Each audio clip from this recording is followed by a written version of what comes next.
Hello അസ്സലാമലൈക്കും. എന്തൊക്കെയാണ് എല്ലാവരും വിശേഷങ്ങൾ? എല്ലാവർക്കും സുഖം തന്നെയല്ലേ? അൽഹംദുലില്ലാ, എനിക്കും എൻ്റെ മക്കൾക്കും സുഖം തന്നെയാണ് കേട്ടോ. എല്ലാവർക്കും എൻ്റെയും എൻ്റെ കുടുംബത്തിൻ്റെയും വക ഈദ് മുബാറക്. പിന്നെ എല്ലാവരും എന്നോട് ചോദിക്കണായി, ഡ്രസ്സ് എടുത്തിട്ടില്ലേ, പെരുന്നാൾക്ക് എന്ത് ഡ്രസ്സാണ് എടുത്തേക്കണേ, ഡ്രസ്സ് എടുത്തോ, ഒന്ന് കാണിച്ചു തരുമോ എന്നൊക്കെ ചോദിക്കണ്ടായിട്ടോ.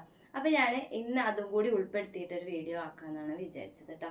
പെരുന്നാളിന് സ്പെഷ്യലായിട്ട് നമ്മൾ ഉണ്ടാക്കിയെടുക്കുന്ന ബിരിയാണിയാണ്, അത് മട്ടൻ ബിരിയാണിയാണ് കേട്ടോ. അപ്പോൾ നിങ്ങൾക്കൊക്കെ എന്തൊക്കെ സ്പെഷ്യൽ എന്നുള്ളത് എല്ലാവരും ഒന്ന് പറയണം. പിന്നെ വിരുന്നെന്ന് വിചാരിച്ചു, വിരുന്ന് നമ്മൾ എൻ്റെ വീട്ടിലേക്ക് പോയിട്ട് അപ്പം തന്നെ പോരും കേട്ടോ. അപ്പോൾ തന്നെ എന്ന് വെച്ചാൽ വൈകുന്നേരത്തെ ഫുഡ് കഴിച്ചിട്ട് പോരും കേട്ടോ. കാരണം എന്താണെന്ന് വെച്ചാൽ മോൻ അവിടെ നിൽക്കില്ല, പിന്നെ പൂച്ചക്കുട്ടികൾ രണ്ടാളുണ്ടല്ലോ ഇവിടെ. അപ്പോൾ ഞാൻ മിക്കവാറും അവിടെ നിൽക്കാറില്ല, പോയി പോരാറ് തന്നെയാണ് പതിവ്. അപ്പം അങ്ങനെയൊക്കെയാണ് കാര്യങ്ങൾ. അപ്പം ഞാൻ ഡ്രസ്സ് കാണിച്ചു തരാം കേട്ടോ. ഒന്നല്ല, 2 ഡ്രസ്സ് ഉണ്ട്. രണ്ടും റിനി ഒന്നും എടുത്തരുമോ? രണ്ടും നമ്മൾ ഇടാത്ത ഡ്രസ്സ് തന്നെയാണ് കേട്ടോ. ഇതാണ് ഒരു ഡ്രസ്സ് കേട്ടോ. ഇതിനിങ്ങനെ ഈ കഴുത്ത് കണ്ടിട്ട് ഞാൻ എടുത്ത കേട്ടോ. ഈ കഴുത്ത് എനിക്ക് നല്ല ഇഷ്ടമായി. പിന്നെ അതിൻ്റെ കൈ കുറവായതുകൊണ്ടാണ് ഞാൻ ഇത്ര ദിവസം ഇടാതിരുന്നത് കേട്ടോ. അപ്പോൾ ഇനിയിപ്പോൾ ഇത് ഇട്ടിട്ട് അഡ്ജസ്റ്റ് ചെയ്യാനേ പറ്റത്തുള്ളൂ. കണ്ടോ, ഇതാണ് ഇതിൻ്റെ വർക്ക് വരുന്നത്. സിമ്പിൾ വർക്കാണ് കേട്ടോ.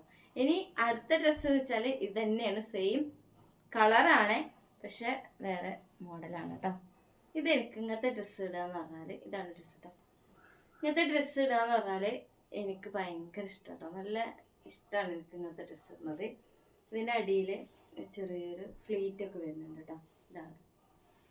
പിന്നെ ഇതിൻ്റെ ഉള്ളിൽ ഇടാനൊരു ഇന്നറും കൂടി ഉണ്ട് കേട്ടോ. ഇതാണ് ഇന്നർ. അപ്പം ഇതാണ് പെരുന്നാൾ ഡ്രസ്സിൻ്റെ വിശേഷങ്ങൾ കേട്ടോ. ഇത് ഇട്ടിട്ടുള്ള വീഡിയോസൊക്കെ ഞാനിതിൽ അപ്ലോഡ് ചെയ്യുന്നുണ്ട് കേട്ടോ. ഇതിൽ ഷോർട്സ് ആയിട്ടുണ്ട്. അപ്പോൾ എല്ലാവരും കണ്ട് സപ്പോർട്ടാക്കണം കേട്ടോ. അപ്പോൾ ഇത്രയൊക്കെ ഉള്ളൂ. അപ്പോൾ ശരി, ഒരിക്കൽ കൂടി എല്ലാവർക്കും അസ്സലാമലൈക്കും. പിന്നെ എന്താണെന്ന് വെച്ചാൽ എനിക്ക് പറയാനുള്ളത്, ഒരുപാട് ആൾക്കാർ എന്നെ സ്നേഹിക്കണവരുണ്ട്, ഒരുപാട് ആൾക്കാർ വീഡിയോസിനെ കുറിച്ച് പറഞ്ഞു തരുന്നവരുണ്ട്. പിന്നെ എനിക്കും വീഡിയോസും അതിൻ്റെ കാര്യങ്ങളെക്കുറിച്ചൊന്നും അറിയില്ല. അവർ എനിക്ക് പറഞ്ഞ് സപ്പോർട്ടാക്കി തരുന്നു. അവർക്ക് എന്നും എനിക്ക് അവരോട് എന്നും സ്നേഹം മാത്രമായിരിക്കും കേട്ടോ. അപ്പോൾ ഇത്രയൊക്കെ ഉള്ളൂ. ശരി, അസ്സലാമലൈക്കും.